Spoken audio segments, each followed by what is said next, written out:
Hello, in this video I want to show you how to fix the problem when you have stable internet connection, but when you try to open any website it won't work on Realme Book Prime 14.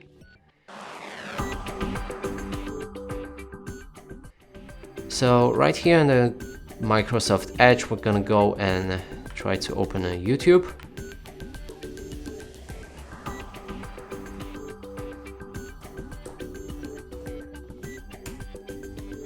And as you can see, there's a problem, and to fix this we'll need to click on the start. Now go for the settings. Here enter the date, time and language, date and time, and enable set time automatically. Now after a few minutes, because it might not work instantly, but if we go back to the Edge and refresh a page, it should work, but if not, just give it a few minutes and it will come back to the normal state. Yep, now it works fine. And that's it for this video. Hope you like it. Please consider subscribing to our channel, leave a like and a comment below.